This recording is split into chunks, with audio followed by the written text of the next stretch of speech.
Hello, everybody. This is Debbie Eno from Teacher Success Coach. Right, I'd intended to do a live every day, but that haven't taken place because I was busy trying to do some writing and getting myself back into the swing of things because I was just resting initially after the exams, but now, I'm trying to get back into the swing. What are you grateful for today? Well, I'm grateful for so many things. The fact that I've made it, I'm alive, my family are alive, etc. And I had the opportunity to fix in things that I was not able to fix yesterday. So that's one of the plus, and that is something I give gratitude for. And I'm grateful for my bed. The fact that too many times we take these things for granted. We take our bed for granted. We take the fact that we come into our home, we switch on the light comes on, we turn on the tap, the water comes through. So those things we take for granted. However, we need to demonstrate gratitude for those things because we ought to be grateful for them. And there's the things that should not be taken for granted. Sorry, because those of you from Africa, Caribbean, and Asia, you know that you cannot just turn on the taps all the time and water comes. Some people have to be carrying that water, fresh drinking water, in order to have it. So on those bases, those are the things we need to be grateful for, because too often, as I said, we take these things for granted. Sorry, I think it's my allergy playing up. And what's my win?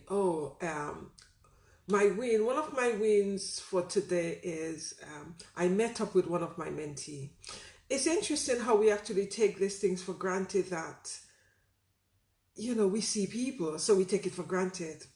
But when you don't see people, especially during this lockdown, we've had the second lockdown or whatever, and when you see people, you realize, oh my goodness, these people you've actually seen in the flesh. And this is the second time we actually connected. So it was really nice for that connection. So that's one of my wins. We actually sat down and did some planning as to, what to do for the next few months, etc. And I also met an ex-student. The beautiful thing about that is every time I go shopping, I seem to be bumping into ex-students. Sorry. Especially, if I'm with the children, it's even worse because the first thing say, oh, is this one of your ex-students? So today I went shopping with my 15-year-old. Sorry, oh my goodness. And he went off to pick up some things, and I was, somewhere else. And I was in a supermarket, and this woman, I heard the footsteps behind me, but I paid no attention. And then when she got to my level, she said, oh, I was admiring from the back because I was thinking, oh, this woman in front of me have a nice figure. When I turned around, she said, oh my goodness, Debbie, you were my teacher. And I said to her, oh my goodness. I said, I couldn't remember. I said, I can't remember your name, but I remember the face. And then when she started telling me, terms of, the subjects, the course I taught her on, etc. It was interesting, because she's actually gone on, she's done three, she was in my course for 3 years, and she's actually gone on and, did a PGCE she did a degree in physics, and then she went on and she did, her PGC in education. So she's now a teacher. And, she was just talking in terms of, my influence on her, etc., etc. And she was just saying the time she saw me was 15 years ago, because at that time I was pregnant with with the last child. So we were just talking, and then, my son came along and he stood there and he was looking at us while we were talking, and she was just saying, the impact I had as a teacher on her, and, she's grateful because I've actually made her, like teaching, and she's gone on and, qualify as a teacher. So we're just having that conversation. Anyway, it really is nice to meet your ex-students, because especially as I've taught in so many different institutions, the traditional and the non-traditional and the prison, etc., etc. I tend to meet a lot of my students everywhere. Sometimes I meet them in the park, sometimes I meet them in the local supermarket, I meet them in theater, I meet them everywhere. So it's really is nice. And it also make you think in terms of how influential educators are. We are far more influential than we A, take note of, or B, consciously aware of. Sorry. Anyway, this ex-student and I, we spoke for a little while, and then, she left, and my son and I continue, talking. So when we were leaving the supermarket, he said to me, Mother, he said, rather, I didn't realize that, you're an influencer. Really? I said, why did you say that? He said, because I was just listening to your ex-student, and you really had an impact on her, and you really influenced her. I never thought, I never really thought that, you could make such an impact on people, and you made such an influence on your students. So I said to him, it's interesting, isn't it? Because you actually take me for granted. You don't realize that I have this extra skill of a parent and a teacher. And I actually went back and said to him, during parents' evening, when your teachers were talking, and one or two of them realized that I was an educator myself, they were just saying to me, how much of engagement I had with my son in terms of education, etc. And it doesn't matter how much engagement you have with your children as an educator. Sometimes the children take you for granted as an educator because they see you as parents. They don't see you as you could also wear this sort of cap, which is that of an educator. So it was interesting listening to my son, because we had that whole conversation, all the way, home on the bus, etc., etc. So, the point I'm also trying to make is, when you're an educator and a parent, our children take us for granted because they minus the educator aspect and they see the parents, but they fail to realize that the support you can give them. Because whilst also speaking to my son teacher, one of my son's teacher, she also said to me that she had two sons that was, more or less the age group of my children. And one of the things is, she also mentioned she is a maths teacher, and she's a maths, I think she's a doctorate in maths, whatever. But the fact that her children take her for granted, they don't even realize that they've got that gift. Only when they're stuck and she's actually come forward and support them, they say, oh yes. That's the same thing with my son, because he was doing one of the topics just before his exams. And he said to me, Mom, can you quickly read over my English and just tell me whether or not you feel that I'm going in the right direction? I said to him, this is the day before the exams. I told you, let me support you so long, and now you want support. And it's only then, I think, it's done in his head that, oh my goodness, I should be grateful because I've got an extra. Not only, this is my mother, she's also an educator, so that's an extra support I could get. So it's interesting that how much our children take us for granted, because they forget the other skills we've got apart from being parents. They tend to see us in their minds as just parents. Nothing else seems to come forward, which is interesting. So it's like how we could try to enable our children to see us more than just the parents, the provider of the hot meal, the cleaner, the cook, etc. For me, it's a matter of constantly reminding them that I've got other skills, I am not just the mother, the provider, the cleaner, etc., etc. So that was quite interesting, because my son and I had that, conversation on the bus. It's just interesting how they tend to take us for granted. Another area I want to talk about is the exams, the GCSE and A-level exams results, which came out this week. As an educator, I was also involved in marking my students the A-levels and also marking the GCSEs. And throughout this time, before the result came out, I was kind of anxious Because one of the issues of my anxiety was I keep on reading everywhere that, oh, the students have a right to appeal. Of course, they have a right to appeal. Because if examiners mark the paper, of course they're going to appeal if they're not happy with the results. But he actually made me reflect on the aspect of, as an educator, we were also had that extra responsibility of marking the exams of our students, and also the extra anxiety or burden of the fact is, if the students are not happy with the results, they can appeal, they have the opportunity to appeal, which is rightfully so. But that was an extra burden on us. Why? It's interesting because years ago I used to be an examiner as well. I used to, mark exam scripts.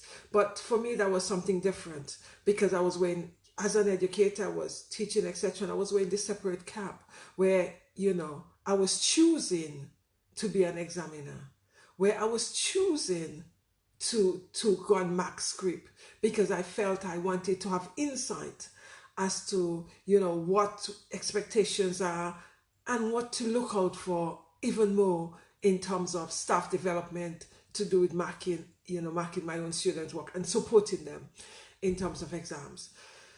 But this time, as educators, wearing the cap of examiner, we had no choice. Once you taught year 11s and you taught sixth form, like the upper sixth form, you had no choice if your topics were those of exam topics. So there were no choice in the matter. You had to just mark your students' exams. You had to assess it and then, mark it. So you gave them an assessment for however you want to, whatever you did, and then you mark the exam scripts. So on those basis, as an educator, I had no choice than also wear the examiner's hat and mark the exam script. But years ago when I was an examiner, it was a choice. I chose to become an examiner because I wanted to further develop my skill as an educator. But this time we had no choice. And it actually made me realize how vulnerable we were as educators. Because yes, I had an extra aspect because I used to be an examiner before. So, that wasn't too bad. But there's some educators who have never had that experience. And I feel that it was a lot of pressure. And as educators, we were very vulnerable. The question I then asked myself, and I also remember asking my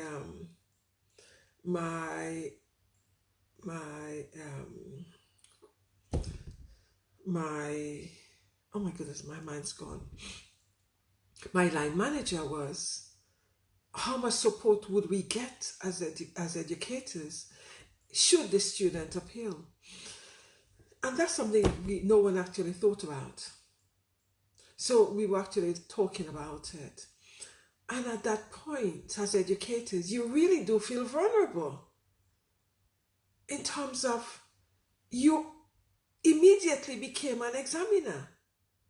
Although some educators were not even trained. I suppose one could look at it, the training we have is we know our student and we assess our student throughout the years that they've been with us and we've been teaching those students. However, some educators who have not had that experience of teaching that student for that duration of the course was at a disadvantage. Because some of the students I actually marked the exams for, I just taught them from January. So which means that was an added pressure on me.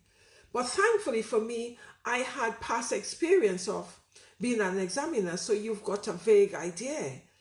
Yes, we had the mark scheme as well, but you cannot help but that aspect of vulnerability. The interesting thing, it actually raised a number of questions. The fact that as educators, the past 2 academic sessions, we had no choice than to assess our student and mark our students' work as if we are examiners. So it was okay for us to do that. The question is, what happens now? Do we continue to become untrained, in some cases, untrained examiners? Because when you think of it, technically, some of us are untrained examiners. And what we've done is we've done the examiner's job. Because this job of marking the exam scripts are normally done by examiners who are paid to do that job. Because when I was when I was an examiner, I was paid to mark the exam scripts. I had pile of exam papers come to my house, because at the time, it wasn't marking online. It was marking, with the pile of papers, and then you upload the results online, etc. But I was paid separately for that. So I was trained to do that job, as well as me being an educator. But now, when we actually was faced with this due to the pandemic, I understand all of that. Some of us, myself included, were not trained to do that job. We did it on the basis of some of us who had the past skill to do that. So the question actually arises that we did very, very well, because we were able to assess our students, mark our students' grade papers, and we were good enough, and it was good enough to enable them to progress forward onto university or apprenticeship scheme, or going on other courses. So the question is, the fact that it was an emergency and educators as myself were forced to become examiners, we did a fantastic job. When it is not an emergency, what happens? The fact that we were good enough to assess our student on the skills that we know they had, shouldn't it be a situation where we still are good enough to determine our students' grades? That is something that needs to be thought about, because I'm looking at it as an educator, we were damn good. We did a fantastic job. We've marked our students' exam scripts. We assess our students on the basis of what they've done, etc. And we've given them the relevant grades which they achieve from the assessment. Yet still, the question arises that when we go back to quote-unquote close normal as possible, would we be seen as professional enough by the masses to still be in that position, to be good enough to award our student the grade? Because what this is saying to me as well, do we need examiners? Because as educators, we've done a damn good job. Do we really need examiners? That is something need to be really looked at and examined. Because in light of no examiners, educators like myself and other fantastic educators out there had the skill, trained or untrained, to assess our students and mark the exam scripts and award them the grade that they rightfully achieve. And we've done a good job. And the examiners were all paid in advance, because all the schools and colleges have still paid the examination boards to prepare the exams and prepare the examiners to mark the script. But that didn't take place. We did it. There were no extra we got. We did it as our job. So the question is, when we go back to quote-unquote closest normal, we would never go back to normal. Let's get that straight. We'll never get back to normal. There would be no normal as it used to be, because it's only progressing forward now. The question is, do we need examiners? The other question is, The educators have done it. Unpaid, but they've done it. The other question is, do we not feel that it is better that examiners assess the student throughout the period and assess them on the ability of we knowing the capability plus we are actually assessing them on the basis of, we are assessing them throughout the period. Isn't it better that way than giving them an exam which only tests their academic ability, or as my son keep on telling me, their ability to regurgitate what we've actually taught them, and testing their memory skills, how much they're able to remember what they've been taught, because that is what examiners are all about. But this year, the last 2 years, we were forced to look at what our students have done throughout the period, other than what they've done just on the exam basis. Because as we know, the A-level exams are based on what they've done in the exam room. And not every child is capable of working under pressure. Remember, in terms of mental health, why should we want students to work so much under pressure? That's something we need to think about. So those are some of the things that actually came to mind while I was processing the fact that these exam results are coming out. Would my student appeal, etc., etc., and what support would be there should the student appeal? For what support would be there for educators should the student appeal?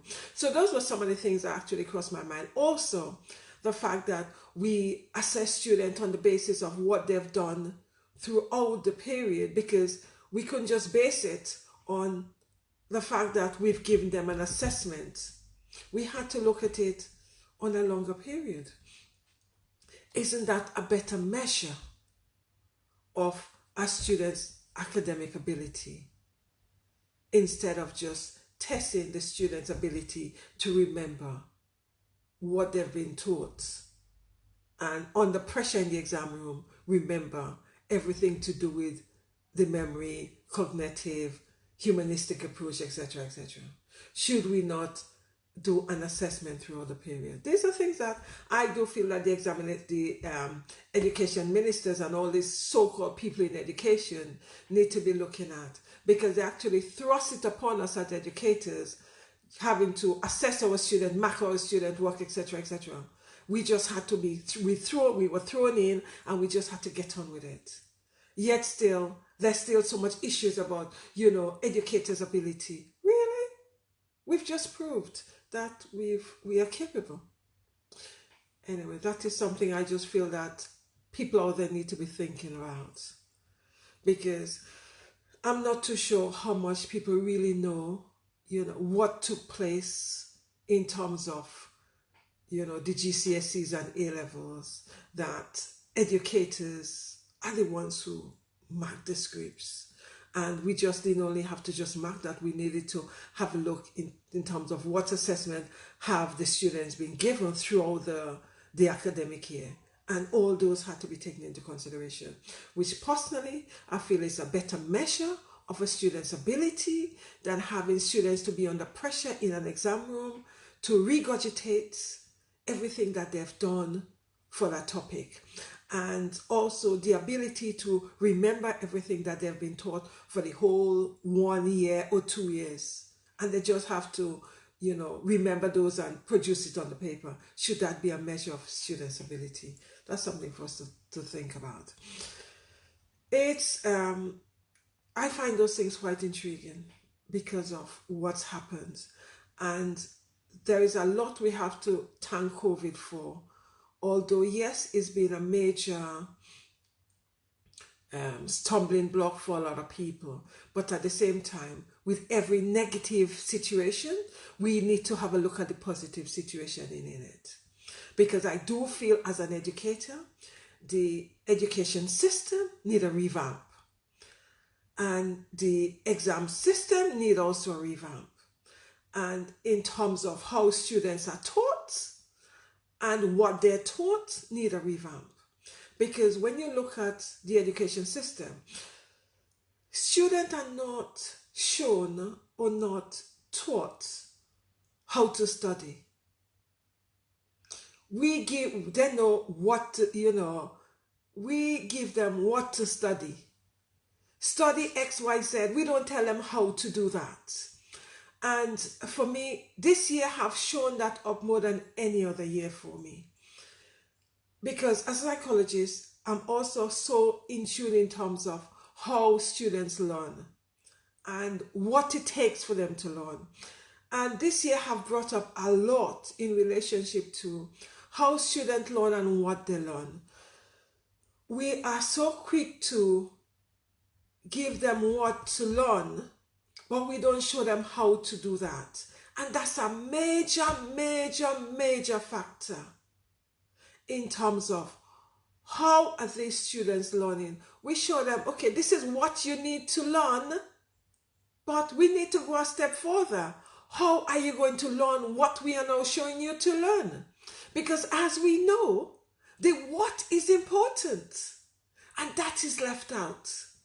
So when I've actually went into a lot of the schools, especially when I started in the school in January, I had to not had to only show students, this is what you need to learn, but I also have to show them how to learn that. Because we are not taught how to learn. I taught myself how to learn things because of my background in psychology. But students out there, they don't know how to learn. We don't teach them how to do it.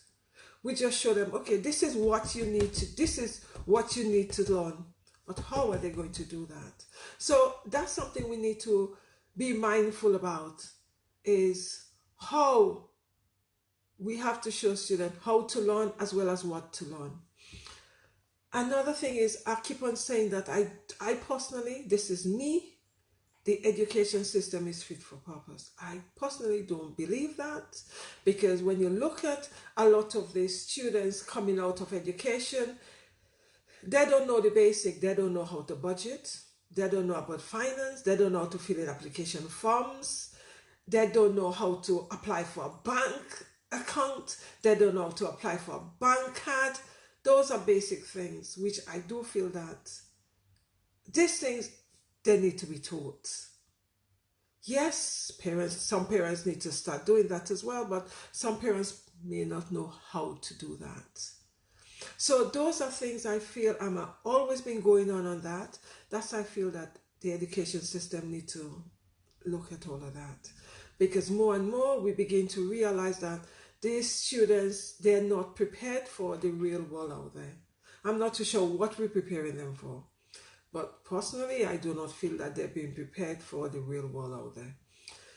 Anyway, I could go on and on and on when it comes to education. And another factor I feel that is a big thing for me is mental health. Mental health is a big thing. And I do not feel that there is enough being done. Oh, I have shows this week. Tomorrow, I'm back online again with my shows. Tomorrow is I've actually started rolling it out again, and this new set of shows. One of them, tomorrow's session is called 12, looking at 1 year on, how are educators navigating this new normal, and how are we seeing the education system? Because a classic one is I've just spoken about is the education system and the fact that educators had to be examiners. So that is the so-called new normal, because for 2 years, educators had no choice than to become examiners and assess the students' work. So 12 years on, how are we as educators navigating the education system and navigating schools and navigating the education institution? So that's what my show is going to be on Fridays. So on Friday, every Friday evening, I'll be looking at educators around the world, and we'll be looking at 12 months on, how are we as educators navigating the new normal. I'll also be looking at homeschooling. Oh my goodness, my mind's forgetting. I'll also be looking at homeschooling, because homeschooling is like a rebirth of homeschooling, or a greater birth of homeschooling, because homeschooling have actually taken off on a greater scale than it has ever been due to the pandemic. It actually makes some parents realize what the children were learning in the system. And they've also decided that they need to take the education system in their hands and start educating the children. So that's another topic that I'll be looking at for the Saturdays. And Sundays, I'll be looking at mental health, because mental health is a big thing where people are beginning to minimize mental health. And it frustrates me as a psychologist, because I know the power of the mind. I know the danger of losing your mind. Those are things that we need to start taking it far more seriously than we do. Because when someone have a physical illness or physical, illness, it is seen. But when there is a mental illness, it is not seen, but people are not listening. So the invisible scars need to start becoming visible, because we need to be much more aware of what is happening out there. I've joined a number of mental health groups on Facebook.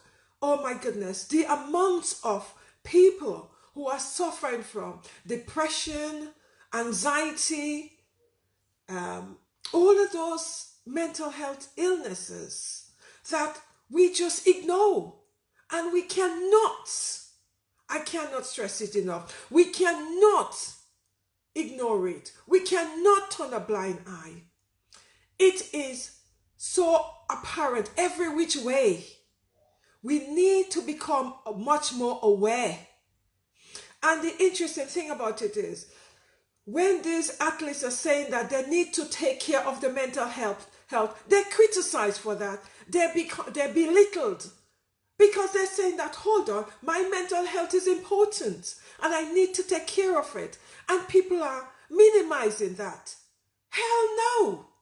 Once your mind is affected, everything else is affected. We need to start becoming aware of that.